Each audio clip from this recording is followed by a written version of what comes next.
God is here. Narito ang Panginoon, kapiling natin. And when God is here, can healing be far away? Ang ating pag-aaral ngayon, pinamagatan natin, how to get well. Paano ba gumagaling mula sa ating maraming mga karamdaman? Salamat Panginoon dahil narito kayo. Hindi lang kayo nasa aming paligid, nandun kayo, nandito sa aming puso. Kaya nais namin Panginoon magpalinis sa inyo nang walang maging sagabal sa inyong presensya at pagpapala.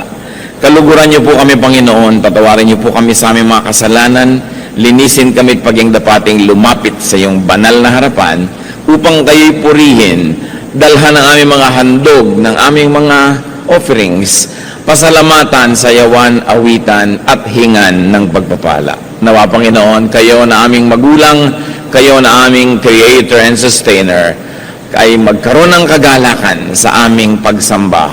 At kayo naman, Panginoon, ay magbigay ng mga biyaya, lalo kagalingan, sapagkat kayo lang aming hinihingan, kayo lang aming inaasahan, kayo lang aming tinatawagan. Our God, our Creator, our Father in heaven, our Sustainer and our Savior, we commit this time to you, asking you to speak to your people. Let your words be our healing, and may our healing be used to glorify your name. Protect us from lies and falsehood, from all untoward events, O God. Protect us from evil men and evil spirits. May your peace reign in our hearts, strengthen our bodies, O God. Sharpen our minds. We like to learn from you. Be our teacher. In the name of Jesus, your Son, we pray. Amen. John 9, 1 and 2. As Jesus went along, he saw a man blind from birth. His disciples asked him, Rabbi, who sinned, this man or his parents, that he was born blind? Rabbi ang tawag sa kanya nung una bilang isang guro. Habang siya naglalakad kasama kanyang mga disipulo, may nakita silang isang lalaking bulag mula ng isilang. Hindi lang siya nabulag dahil may nangyari, isinilang palang bulag na siya. At napaka-interesting ng tanong. Sabi guro, sino po ang may kasalanan? Bakit bulag yung taong yan? Siya ba? Dahil siya itong nabulag? O mga magulang ba niya? Dahil pagkapanganak pa lang, bulag na. So he was blind and it was a very grave condition. Mahirap mapuwing, mahirap lalong mabulag. Napakahirap nung hindi ka nakakakita, lalo total yung iyong blindness. And it was from birth, a very long time. And of course, it was considered incurable. At ang tanong, who sinned? We will notice here that physical illness is being blamed on spiritual deficiency. Ganun kay-spiritual ang pananaw ng mga tao na maging ang mga kasakitan at mga kapansanan na physical, ang kanilang pinaniniwala, ang pinagmulan ay kakulangang espiritual. John 9:3, neither this man nor his parents sinned, said Jesus, but this happened so that the work of God might be displayed in his life. A baffling answer. Sabi niya, hindi siya ang nagkasala dito. Sa kasong ito, hindi rin ang mga magulang niya. So the widely held belief was disproven na pagka mayroong sakit, therefore may kasalanan. O pag nagkaroon ng kasalanan, therefore magkakaroon ng sakit. The widely held spiritual and natural law was challenged. Na pagka mayroong spiritually wrong with a person, magkakaroon siya ng naturally wrong condition. The very terrible condition was no one's fault, sabi ng Panginoon. At lalong nahiwaga, sabi niya, it was for God's exhibit. It was the man's condition, and the man's condition was to serve a divine purpose. Sabi, walang may kasalanan kaya siya ganyan. Niloob ng Diyos na magkaganyan siya para sa isang malaking kapakinabangan ng iba. The man had been suffering, yet it was to be for God's purpose. It was for the benefit of many people. Hindi naman bago sa atin ang konsepto ng sacrifice. Ang anak nga ng Diyos na sacrifice, walang kasalanan, pero hindi lang nabulag, namatay, pinatay, sa napakasakit na paraan para sa ikabubuti ng marami. Sacrifice, a sacrificial lamb, the concept of sacrifice is deeply ingrained in Jewish and Christian doctrine. Ano ba ang isang practical na leksyon para sa atin yan agad-agad? Don't always ascribe problems to sin. Hindi ko may sakit ang isang tao, may problema, nalugi, nasunugan, iisipin mo agad, siguro may kasalanan. Pwede mo isipin, baka naman talagang nagkataon lang, tulad ng sinasabi ni Solomon, sabi niya, nagkakataon. A time and a season for something. Kung minsan naman, pwede mong isipin, parang si Job. Kasi yung tatlong kaibigan ni Job, nung dilu-dilubyo ang buhay niya, matapos makidalamhati sa kanya ng ilang araw, sinabi na, aminin mo na may kasalanan ka, siguradong napakabigat ng kasalanan mo kaya nagkaganyan. At lalong bumigat ang pakiramdam ni Job dahil sa halip na ginhawa ang kanyang makuha sa mga kaibigang nakiramay, pag-uusig ang kanyang tinamo. Baka mamaya may inuusig tayong very righteous person. So don't always blame people for their problems. May problema na nga, sisisihin mo pa. Don't always moralize. Hindi lahat ng bagay merong moral dimension. Meron pala, katulad nito, exceptional case, although kadalasan meron na moral dimension, pero hindi lagi. At kung meron tayong hirap na nadarama, ano man ang katumbas itong pagiging bulag mula pagkabata, find godly use for it. Find godly use for your weakness, for your illness, for your disability, and pray for deliverance. At kung ikaw si Job na dumadaan sa isang pagsubok, again, as exhibit of God's wisdom and God's dispensation, pray that it might finish soon so that you can get on with your life after you have served a very divine purpose for God's agenda. At kahit mahirap maintindihan, magpasalamat tayo na tayo'y pinili at hindi lang ng Diyos na maging kasangkapan para kahit man lang maging exhibit A ng kanyang kaso o ng kanyang argument. John 9:6-7. Having said this, he spit on the ground, made some mud with the saliva, and put it on the man's eyes. Go, he told him, wash in the pool of Siloam. So the man went and washed, and came home seeing. Walang drama yung presentation, a few sentences, ang daming nangyari. So, let's take a look at Jesus' method, instruments of healing. Because that man got healed that very moment. So dumura siya sa lupa. Pinaghalo ang kanyang laway at ang alikabok. Yaki, sabi ng iba. Pero may mangyayaring himala. Kung ikaw yung bulag, huwag kang payaki-yaki. Napaka-importante na mangyayari. Ano isang elemento na ginamit ng Panginoon sa himala? Yung mismong galing sa kanya, His element, His spito. Something from Him. Something divine. Yun ang pinagsimulan ng lahat. Tulad ng lilikhain ng Diyos, ang unang tao, something from Him, yung spirit niya. Anong ginawa niya? Hinalo niya sa alabok. Naging tao. Ngayon, nung hinalo ni Jesus, yung galing sa kanya, sa alabok, hindi naging tao, naging putik. Pero di ba ang tao ay dinidescribe din na putik? So you see the pattern of creation and recreation. When God the Father created the first human, yun ang ginawa niya. Now, Jesus was going to recreate the life of this man. Because he was born like that, he had to be born again in another dimension. Kailangan maging iba siya. Once more ang elemento, galing muna sa kanya, and then he spit on the ground an element from the earth. Pattern yan sa Biblia. Pinaghahalo yung galing sa taas at galing dito sa baba. Something common, something profane, being dignified by something divine. So he made mud from his saliva and dust. Ano ang pamamaraan ng Panginoon na ito sa pagpapagaling? Mixture of things. Pinaghalo from above and from below. Very interesting. From the sacred and what you might call the profane or the base. From napakalinis to napakarumi, from dakila at banal to ordinaryong alikabok. From the spirit to the physical to the flesh. There was a wedding. There was a union of heaven and earth. Dun sa isang kimpal ng alikabok na yon na naging putik, handun yung buong universe. The element of creator and creation. All in just a tiny bit of mud. Tulad sa creation, now there's going to be recreation.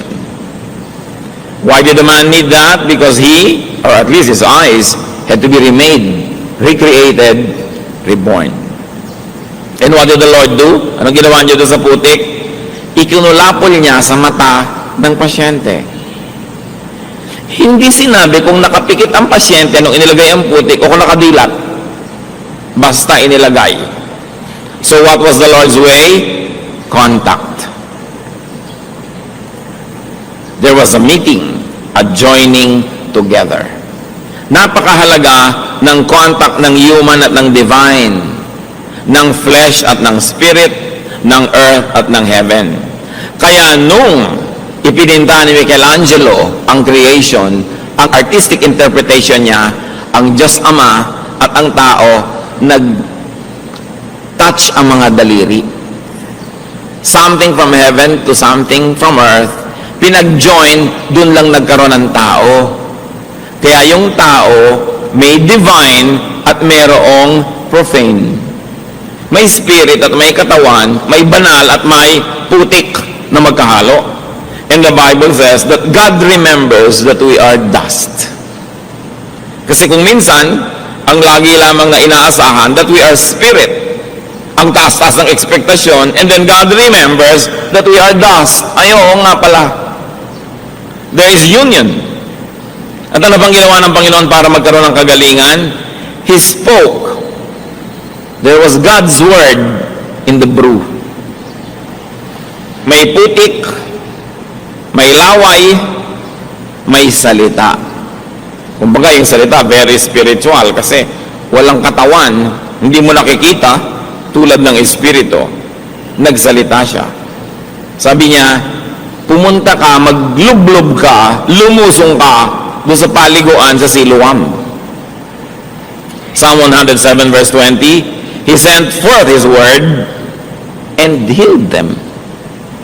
Ang salita ng Diyos nakakapagpagaling.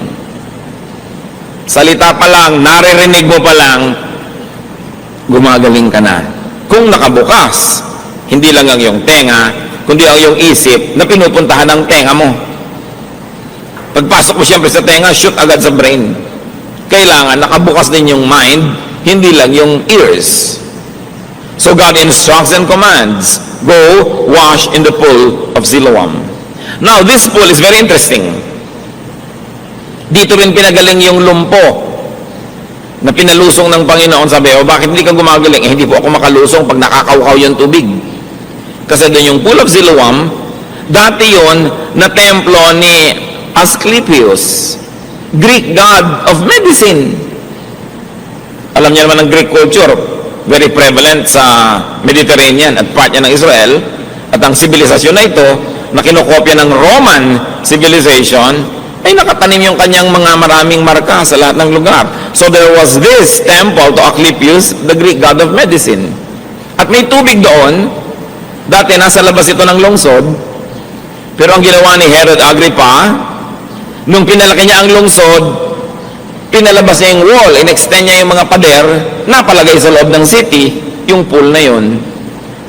At maraming nagpupunta doon may sakit.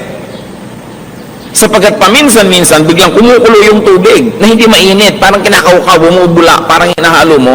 Doon naglulusungan lahat yung mga tao para gumaling. At yung unang lumusong, siya yung gagaling. Kaya hindi ngayon makalusong-lusong si paralitiko dahil nauunahan siya lagi. Kaya sabi ni Lord, kung hindi ka pala makalusong, buhatin mo na lang yung higaan mo at umuwi ka na at gumaling. Doon din nangyari sa pool na ito. At sabi ng Panginoon, pumunta ka doon sa pool of Siloam, at doon mo hilamusan yung inilagay kong putik sa'yo. Pumunta yung lalaki, masunurin, gumaling. Ang isang tanong, bakit naman pinapunta pa ni Lord yun? Pool na ni Asclepius yun, isang Greek god, isang pagan god. Ano pa ang pwede nating isipin mga kapatid? Na hindi naman talaga kay Asclepius yung pool. Talagang ginagamit ng Diyos yun na pampagaling. Akala lang ng mga tao kay Asclepius, kaya siya yung napapapurihan. Pero ang totoo, sa Diyos Ama sa langit yun, nagkaroon lang ng branding. Kasi ang Diyos lang naman ang healer, walang iba. Satan comes to steal, ano pa? Kill and destroy. Sabi ni Lord, I came that you might have life and have it abundantly. Only God heals. So kung nakakapagpagaling, galing sa Diyos. Nabigyan lang ng credit ang iba. Ang mga Kristiyano naman, takot na, huy, baka sa iba yan, baka galing sa demonyo. Nagpapagaling ba naman ang demonyo? Ba't ka naman natatakot dyan? Baka galing sa Diyos, kaya lang napagkamalan na kung kani-kanino galing, hindi ibig sabihin nun hindi mo na pwedeng gamitin. Kaya nga natin nire-redeem because the earth is the Lord's and everything in it. At ang Panginoon na mismo, ang kinakitaan natin yan. Kung merong lugar, merong proseso, may panalangin na ina-ascribe, ibinibigay yung credit sa iba, reclaim it in the name of God who created the universe and benefit from it. Hindi iwas ka ng iwas, ang nakikinabang tuloy, mga iba lang, yung mga mananampalataya, hindi tuloy makinabang. So pinapunta ng Panginoon dito sa pool na ito, yung lalaki, naghilamos at voila, gumaling. Interestingly, Jesus did not discredit and even used the pool. Kung lagi kang i-discredit, sabi na, uy, huwag na tayong gumamit ng gong, nagamit na yan sa pagtugtog sa mga anito. O, edi gamitin natin sa pagtugtog sa Diyos.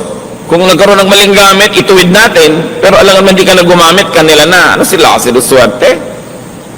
Sabi natin, huwag na natin gamitin yung mga nagamit na ng mga tribu, nagamit na ng mga pagan, kasi kanila na yan. Abay, pagka hindi mo ginamit ang anumang nahipo ng mga pagan, wala nang natira sa atin. Kaya yun ang konsepto ng cultural redemption. Inaangkin natin dahil alam natin sa Diyos yan, nakihiram lang yung iba, alam nga namang kanila na. So, be careful in judging miraculous situations. In judging what people might even consider as miraculous places or things. Be careful with religious branding. Walang brand ang Diyos. Siya ang brand. Kaya hindi mo sinabing, ay, pagan place yan. Ay, ito Christian place. Tapos tinatawag pa ng iba yung Israel, Holy Land. Walang ganon. Lahat ng hipuin ng Diyos, holy, in or outside of Israel. Lahat ng angkinin natin para sa Panginoon atin because the earth is the Lord's. And there is only one God, Creator. Ano pa ang pamamaraan ng Panginoon at instrumento ng himala? Sa istorya, you see here that the patient obeys God. So man's obedience is important in healing. Sabi ng iba, nasa Diyos ang awa, nasa tao ang gawa. Totoo. Naawa si Jesus, pero pinagawa din yung tao. Una, hindi siya nagreklamo na nilagyan ng putik yung mukha niya at mata. Meron siyang ginawa. Nung sinabi sa kanyang, lumublob ka doon sa pool, sumunod siya. Meron siyang ginawa. Hindi naman laging puro sa Diyos ang gawa, tapos sa tao ang ngawa. Walang mangyayaring himala pag ganun. Kailangan meron kang part. You always do your part. Kayang-kaya tayong pagalingin ng Diyos, mag-isa niya, pero gano'n na lang ang pagpapahalaga niya sa atin, kahit hindi kailangan, isinasali tayo sa proseso. Kasi ang Diyos mahilig magsali, hindi magpuwera. So the man goes home well, singing, what a difference a day makes. Biruin mo nga naman, sa araw na yun, wala siyang kamalay-malay, maiiba ang buo niyang buhay. At pangalawa niyang kanta, if you could see me now. Kasi nakakakita na rin siya. Ang sarap nga namang kantahin yon. Ngayon, anong ina-expect natin? Matutuwa ang barangay? No. Nagkagulo. Una, nagkagulo dahil yung kilalang-kilala nilang nandun at namamalimos sa paanan at sa hagdanan ng templo, biglang nakakakita. Maganda sana ang kwento, pero nung dinala nila sa mga pare, kasi lahat ng himala dapat dinadala sa pare para i-confirm na, oo nga, may himala. Hindi ba ngayon din ginagawa yan sa Roman Church? Kailangan kung may himala, sabihin ng obispo, hindi himala, fake. Para i-confirm. Nung dinala ngayon si Bulag doon na nakakita na, Sabi ng mga pare, teka. Di ba Sabat ngayon? Eh bakit ka pinagaling ng Sabat? Naku, yung nagpagaling sa'yo, masama. Kasalanan yun, demonyo yun. Sabi, bakit naman magiging demonyo yun? Eh, gumaling nga ako, nakakapagpagaling ba ang demonyo? Eh, demonyo yun, hindi niya sinunod ng Sabat. Ang nakita ng mga pare, yung problema, hindi yung solusyon. They problematize the healing. Sabi, siguro fake to, hindi ito yung sinasabi ninyo na blind from birth. Meron ba namang nakakakita na blind from birth? Ipinatawag yung mga magulang para patotohanan na siya nga yung taong blind from birth. So, nagkagulo-gulo. Sinabi ng mga magulang, o yan nga, pero hindi namin alam kung sino nagpagaling sa kanya. Kasi ayaw ng mga magulang na masisi, dahil nga nagkaroon na ng utos. Sino maniwala na si Jesus ang Messiah, itatakwil ng templo, itatakwil ng synagogue, kick out ka of the church. Kaya mga magulang ayaw mag-commit. Sabi niya, tanongin niyo, may edad na yan eh. Ngayon, tanong sila ng tanong, paulit-ulit, sabi nung nakakitang bulag, ba't pa paulit-ulit kayo ng tanong? Siguro gusto niyo rin maging disciple niya, no?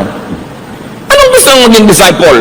Nagalit lalo yung mga tao, at ang ginawa, sinipa siya palabas sa fellowship. He was kicked out of the synagogue. Itinakwil yung gumaling. Saan kayo nakakita ng ganyang uri ng pag-iisip? Only religious people can be so twisted in their brains. Diba? Ang pinaka-twisted ng mga tao sa balat ng lupa, hindi mga kriminal, hindi mga prostitute, mga relihiyoso, mga panatiko, na sobra na ang pagkakapilipit ng kanilang pananalig, wala nang tama kundi sila lang. Wala nang mabuti kundi sila lang at lahat demonyo na. Hindi na nakakakita ng mabuti, ang laging iniisip, technicality, yung mga batas ng relihiyon at mga tradisyon. Kaya napakahirap kasama sa buhay ang mga relihiyosong tao.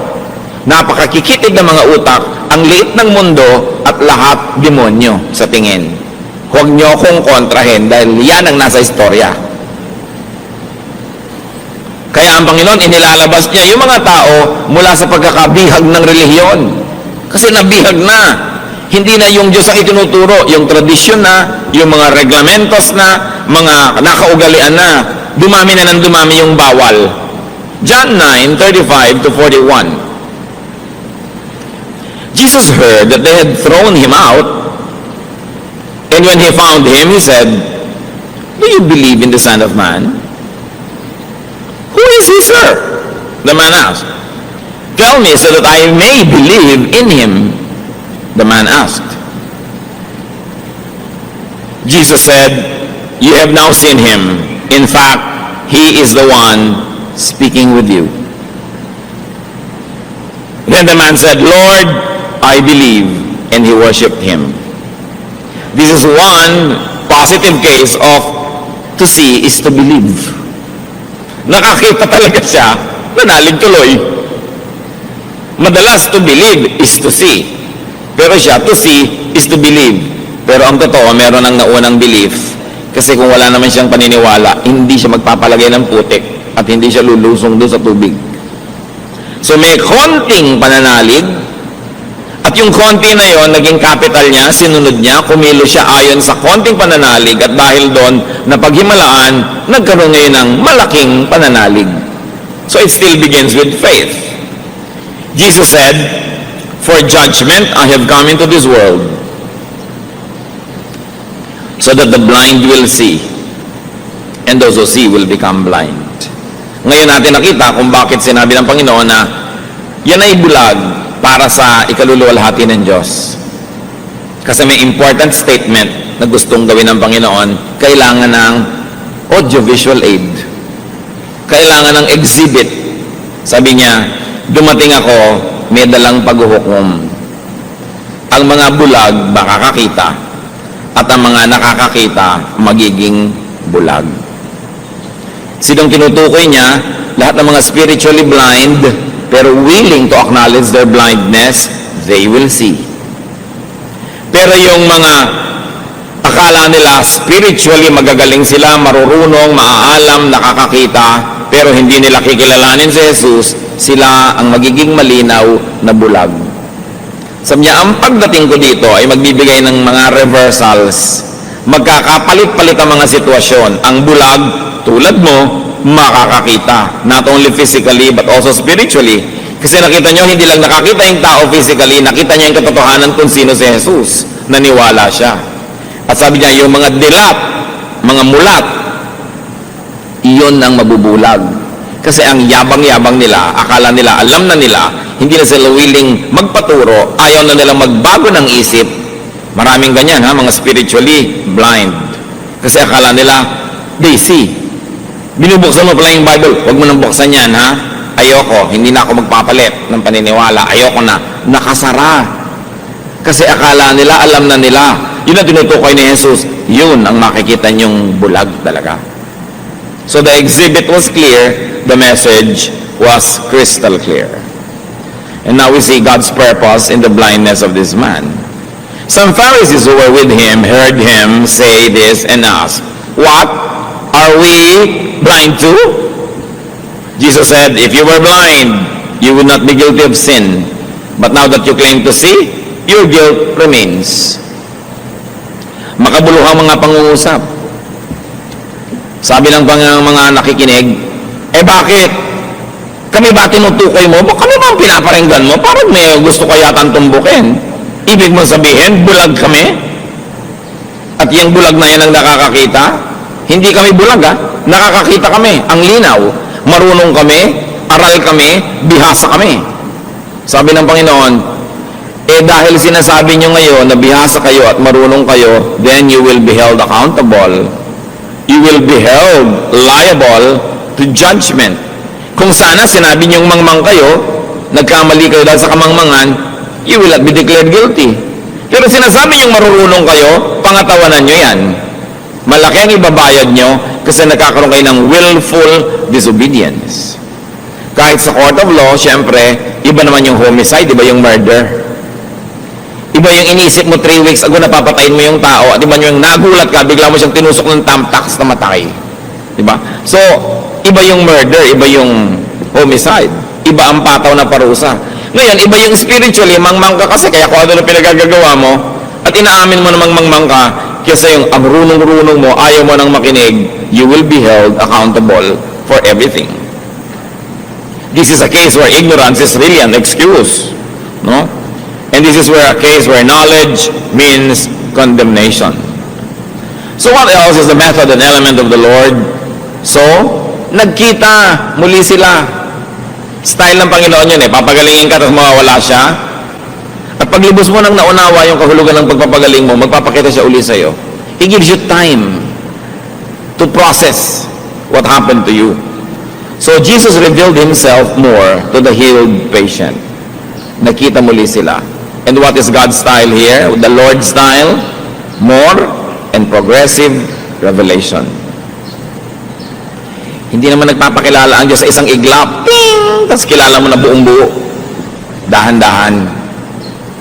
Pero ang susunod na level ng pagpapakilala niya, depende sa level ng kahandaan mo na maunawa yung mas mataas na katuruan. So dati, pinagaling lang siya. Jesus was only a healer. Ngayon, nagkita uli sila nung tinanong ng Panginoon, naniniwala ka ba sa anak ng Diyos, sa Messiah? Sabi, sino po ba siya para mapaniwalaan? Ako, kaharap mo na nga ako. Naniniwala po ako. And he worship. No? Ngayon, nagpakita si Jesus. Dati, nagpadinig lang.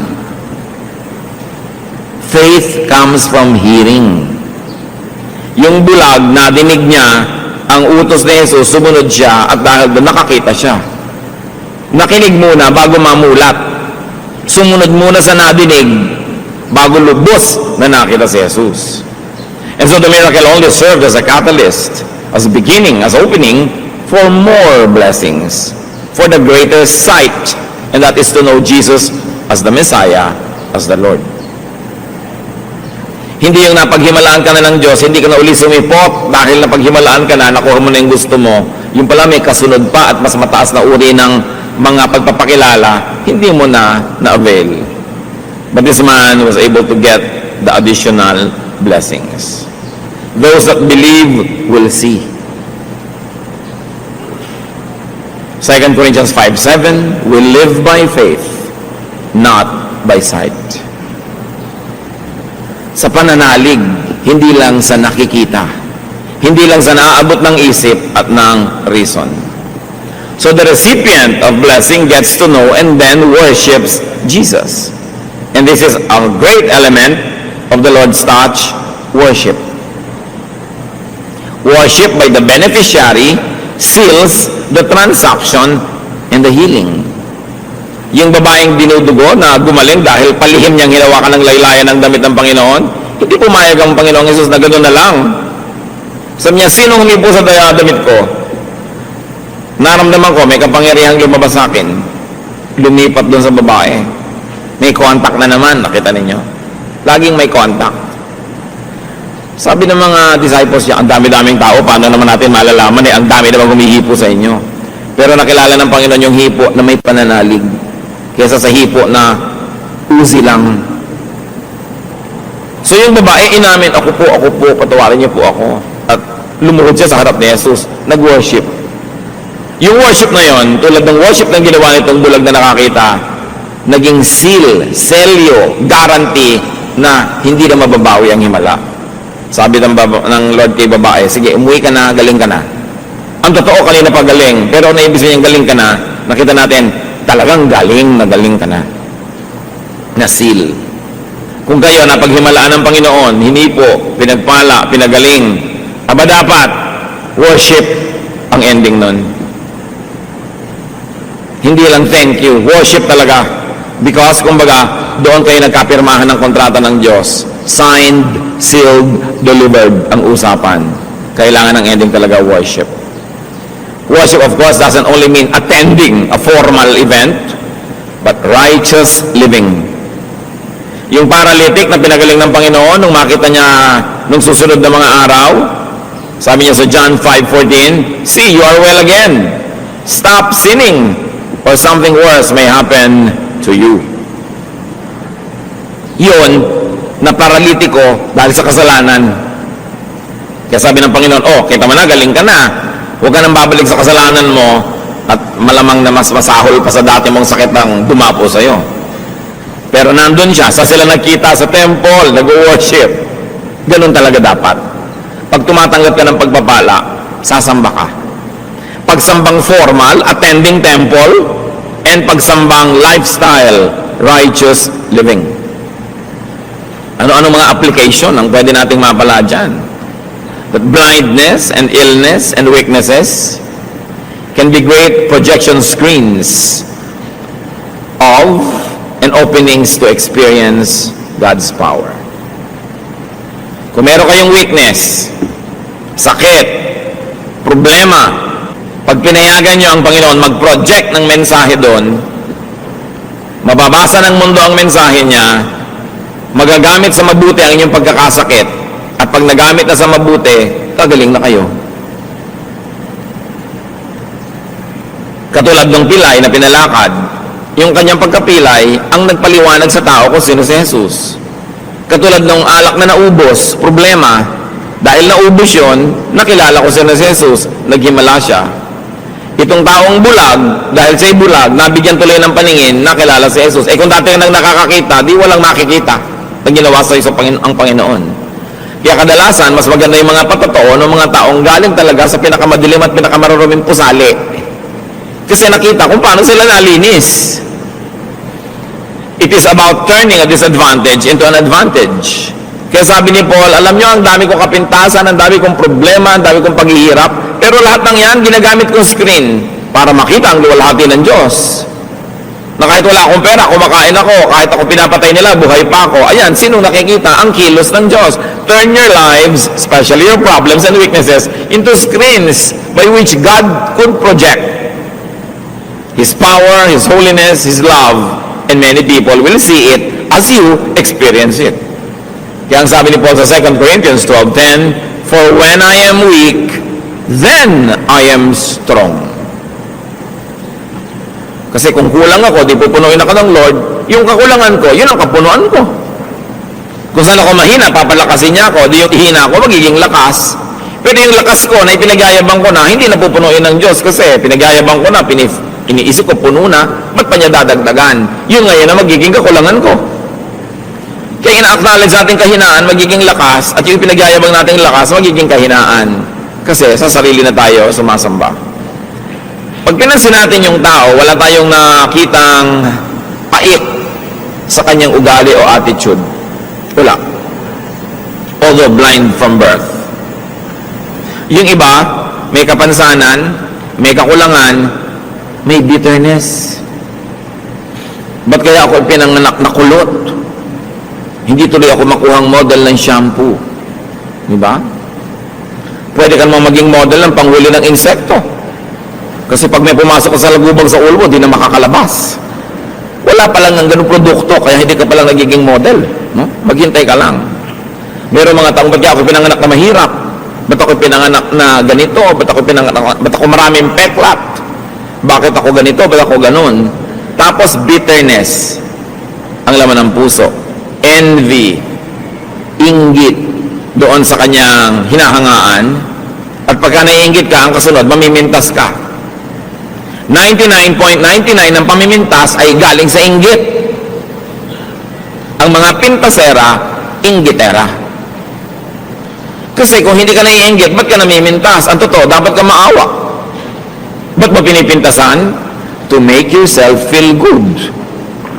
Because you think na meron siyang wala ka. Kaya ka namimintas. Kaya titingnan natin yan. Every criticism is a cry for help.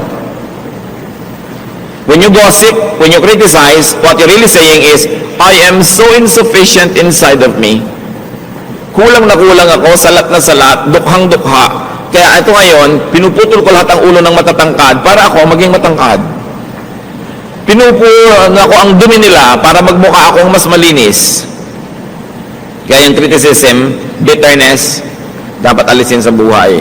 Kasi hindi ka tatahanan ng Espiritu ng Diyos at hindi ka gagaling kung puro bitterness ang laman ng puso mo. Tuwang-tuwa si Satanas pag bitter ka. Kasi yan ang gusto niyang tirhan. So do not harbor bitterness about your or your loved ones' situations. Dapat bitter na yung tao. Wala ka panganakan, bulag. Pero wala tayong nakitang ganon. The man blind from birth did not show this attitude. Ephesians 4:31, get rid of all bitterness. Maganda na gusto nyo magtanggal ng peklat, gusto nyo mag-ayos ng buhok, gusto nyo tanggalin ng mga kung ano-anong may kikekwek sa inyong paa. Pero unahin natin, tanggalin muna natin ang bitterness sa ating puso. Mabigat dalhin at lahat ng blessing na dumadating sa inyo tumatalbog kasi para kayong merong shield rejecting God's blessings, and that could be bitterness. Dapat yan bunutin because bitterness contradicts God's blessings. Now, as we have seen, healing can come about when divine elements like Jesus' saliva, divine power like God's word and God's spirit mix with earthly instruments like the dust, or call it medicine or call it technique. Pag yung galing sa Diyos, nakiisa dun sa elemento ng earthly life and then touch the sick person's weak or sick body parts or spiritual illnesses, the patient receives God's touch.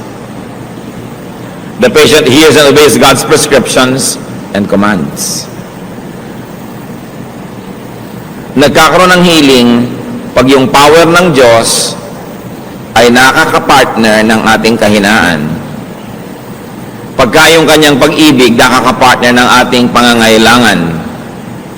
Pagka yung kanyang kapangyarihan ay pumapasok sa earthly dimensions. The saliva of Jesus mixing with dust. The Spirit of God mixing with dust. The Word of God getting into our brains, which is matter, and spirit, kasi ang layo ng nararating yan beyond the skull, nagkakaroon ng himala. Think about that. Paano isisilang sa inyong physical world yung spiritual power of God? Tulad ng paano isinilang si Jesus sa physical world, samantalang siya ay galing sa kabila at siya ay espiritu ng anak ng Diyos. Kailangang isilang sa inyong buhay yung hindi nakikita, hindi nahihipo na kapangyarihan ng Diyos. We've got to allow the invisible power of God to be incarnate in our lives. Paano nyo gagawin yon? Isipin nyo at ipanalangin. Personal yan na pagsisikap.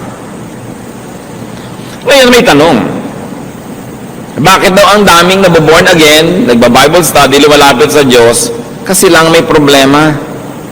Sabi pa nga ng iba, yung religion naman, saklay lang yan, crutch lang yan, ng mga may kapansanan, ng mga may pangangailangan, ng mga mahihina, ng mga walang pag-asa. Salamat! May napupuntahan yung mahihina, yung mga walang pag-asa, at yung may pangangailangan. Kasi kadalasan mga kapatid, di ba pinag-usapan natin yung contact point? Yung lugar at panahon na ang Diyos at ang tao ay nagkakadikit, kadalasan, nabibigyan lang natin ng puwang na dumikit sa atin dun sa lugar at oras ng ating pangangailangan. Bigla kang nawala ng brake habang nagdadrive ka sa Cannon Road, bigla kang nagdasal, nagka-contact point. Pero kung wala kang problema, siguro, kanta ka lang ng kanta, tugtog ka ng tugtog, pero wala kang dasal. Biglang nagkasakit ang nanay mo ng malubhang sakit, eto ka ngayon, pray ng pray, text pa ng text sa iba, ipag-pray yung nanay ko. Nagkaroon ng opening. Kasi maraming tao mga kapatid, kung hindi pa malugi sa negosyo, masunugan, manganib ang buhay, magkasakit, maghirap, iwan ng nobyo, hindi maaalala ang Diyos. Hindi magbubukas sa Diyos, wala tuloy contact point. Eh ngayon, kung ang lusog-lusog nyo, ang yaman-yaman nyo, ang sarap-sarap ng buhay, tapos nakabukas ka sa Diyos, lagi ka rin nagdadasal, nananalangin, naglilingkod, nabubuhay ng maayos, yung contact point mo tuloy-tuloy, kaya hindi mo na kailangan maghirap o magdusa para mapalapit sa Diyos.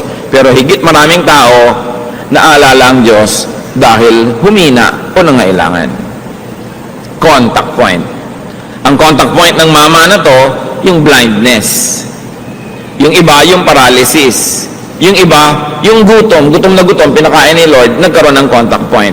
Kayo mga kapatid, anong contact point nyo sa Diyos? Kailan kayo nagiging very godly? Pag marami kayong pera o pag wala? Kasi pag nagiging godly kayo, pag wala kayong pera, dadalasan ng Diyos na wala kayong pera.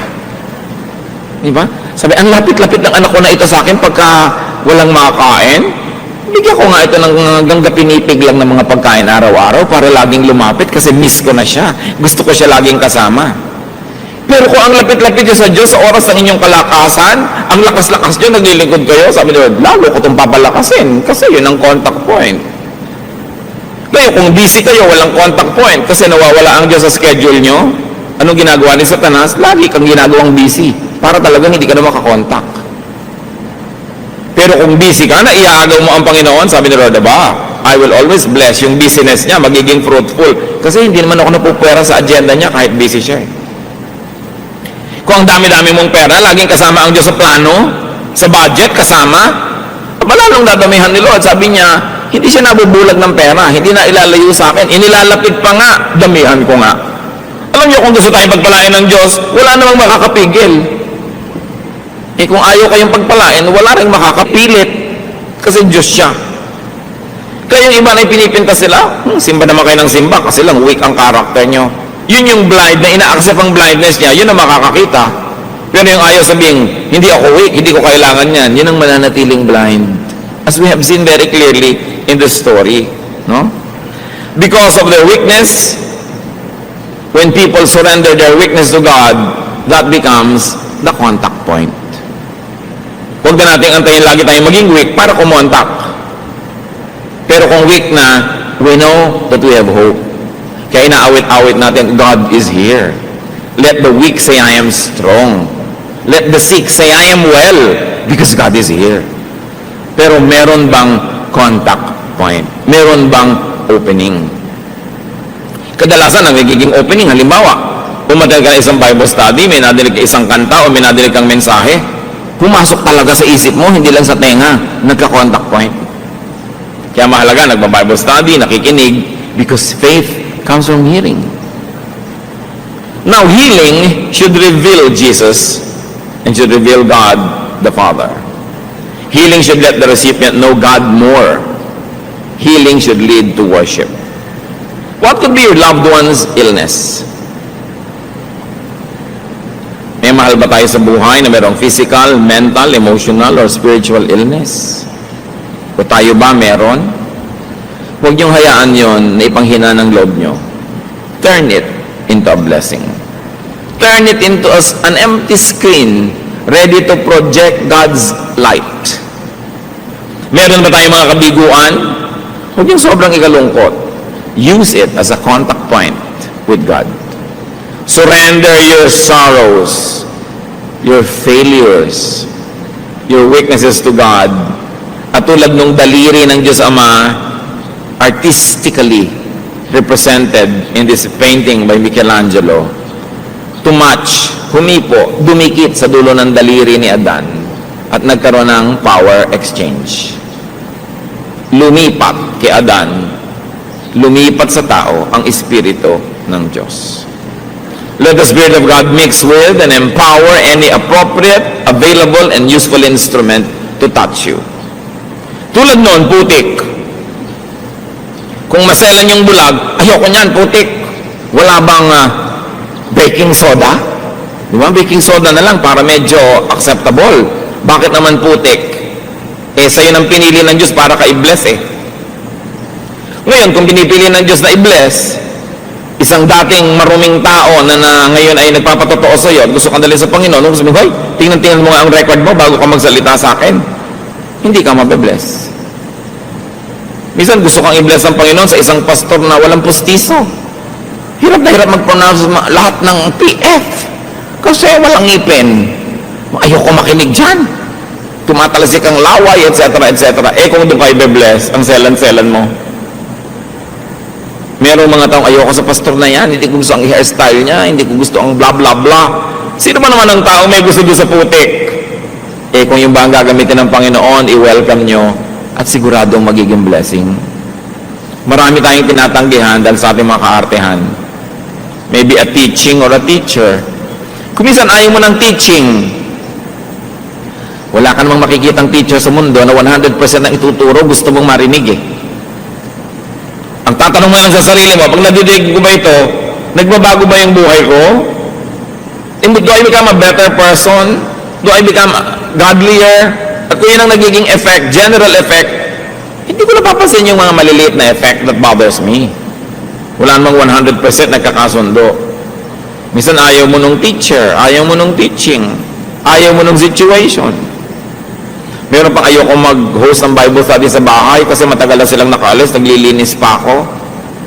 Pero alam niyo kung sino talaga nabe-bless yung host kasi hindi siya pwedeng umabsent.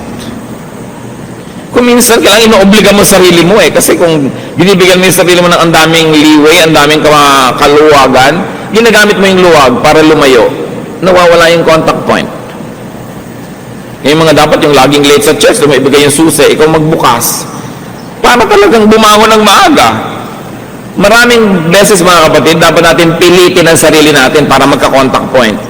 Kasi kung likas lang ang susundin natin sa sarili natin, puro palayo sa Diyos, puro layaw at katamaran ang gugustuhin natin. God is looking for contact points. Humahanap siya ng dadapuan. Kung airplane ng Diyos, eto, naghihintay na mag-landing sa'yo, meron ka bang airport? Meron ka bang airstrip para landingan ng Diyos? O pagod na kaiikot, walang malandingan, tapos ang daming helipad para kay Satan. Kasi si Satan then prowls around looking for someone to devour. Hanap ng landing point. Saan kaya ang contact point ko? Ang taong ito, pag gutom, mainit ang ulo. Gugutumin ko nga. May contact point si Satanas.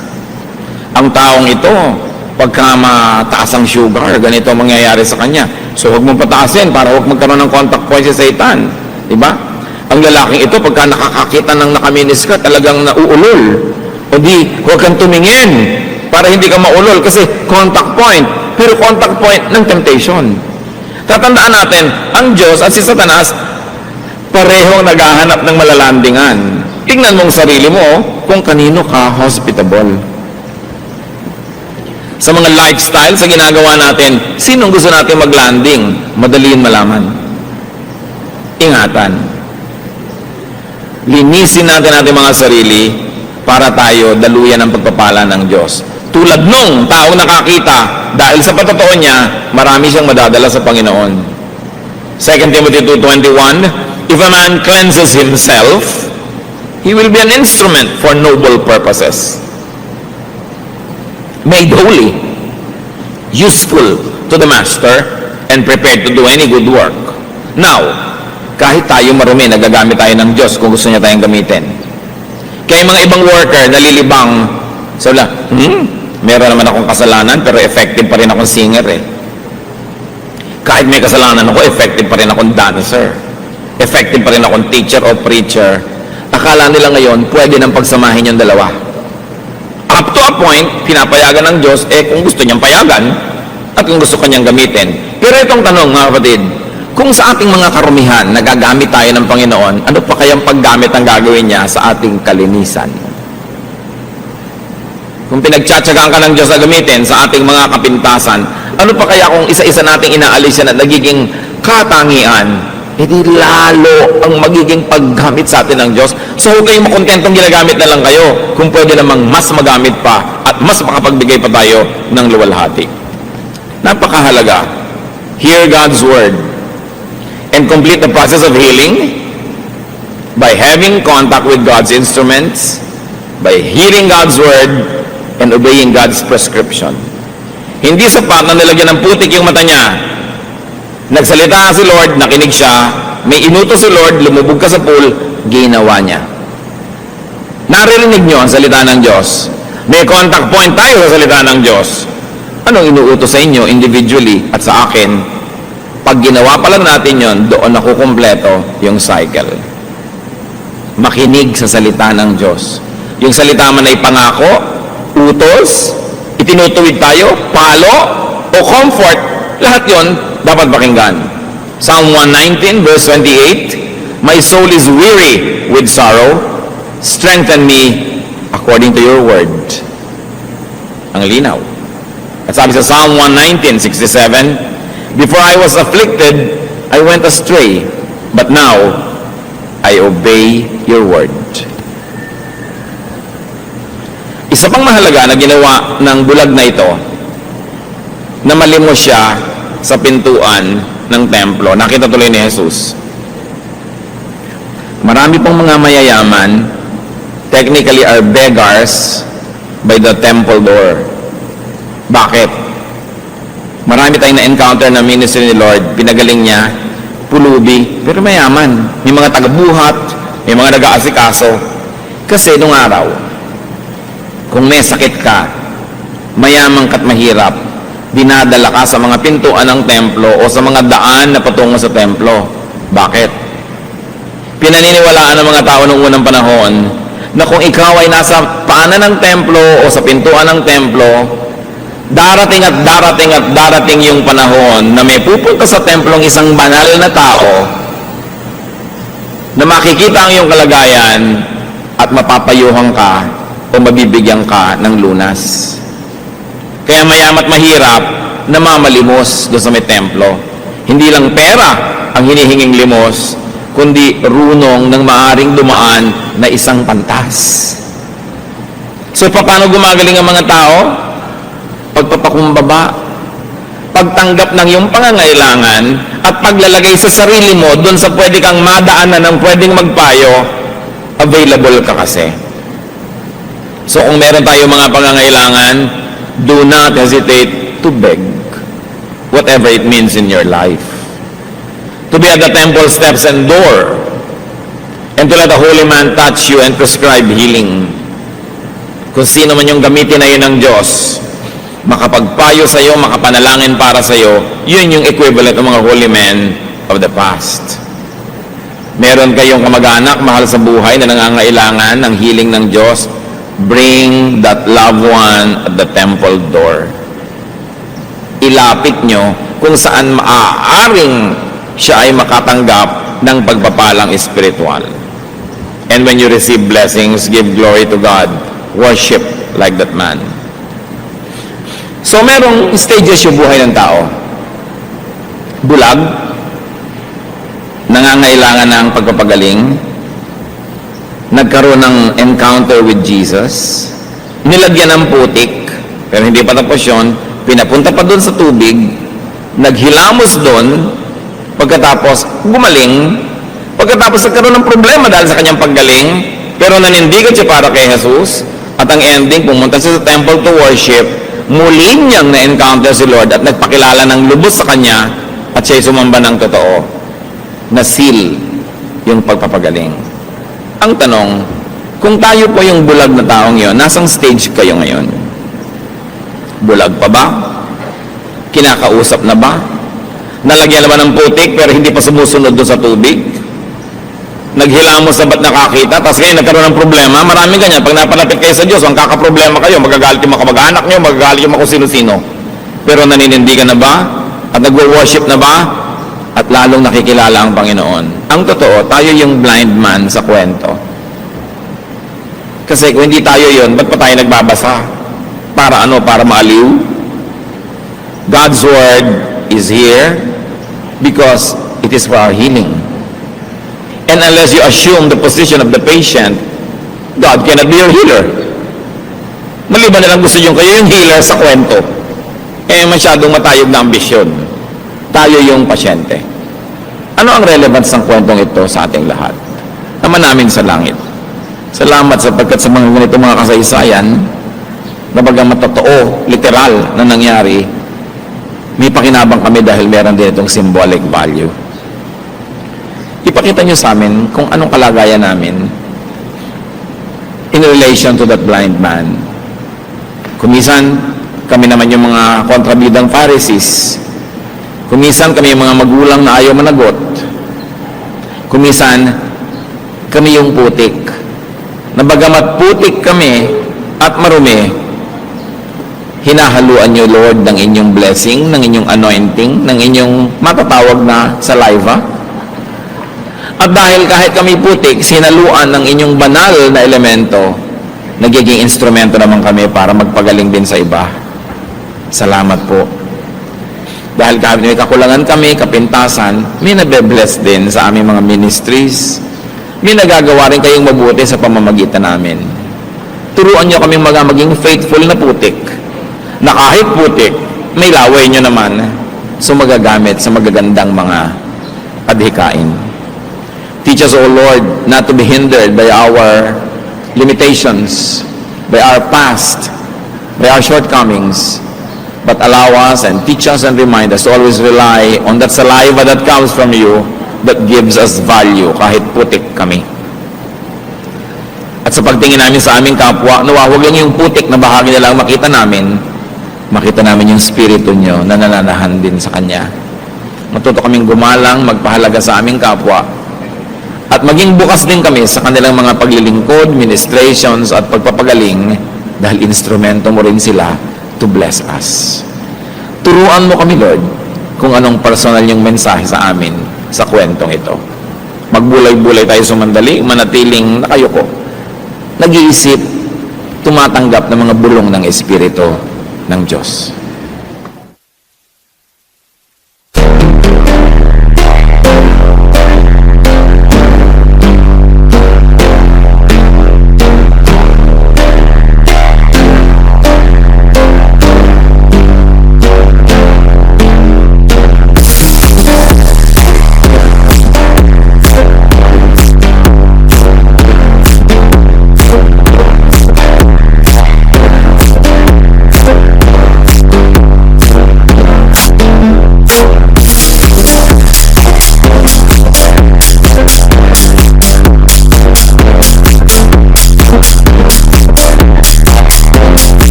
believe, but it is true when I say that you are the more important person in my life.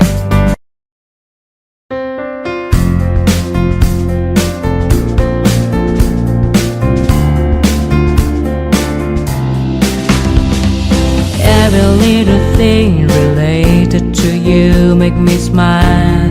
I know you are doing hard work to make things possible. I want to let you know that I am with you, and I will be forever. Every little thing related to you make me smile. I know you are doing hard work to make things possible. I want to let you know that I am with you, and I will be forever. When you talk, I want to listen to you for hours. When you are there beside me, I feel like looking at you all the time. My love for you will never really change. Just want to tell you that you mean a lot to me.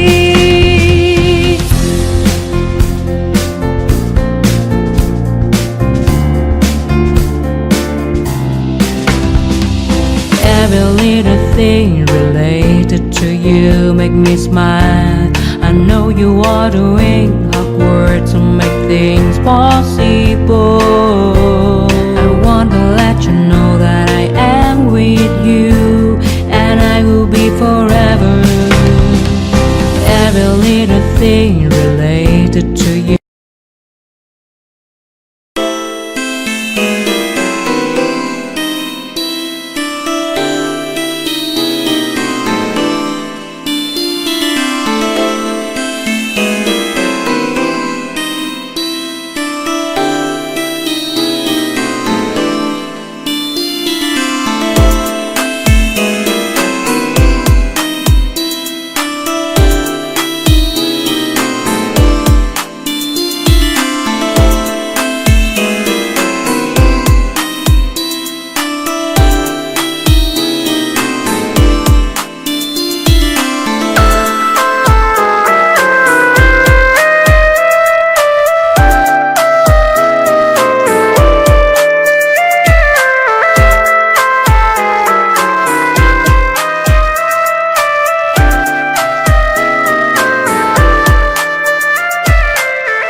đêm đợi chờ mưa rơi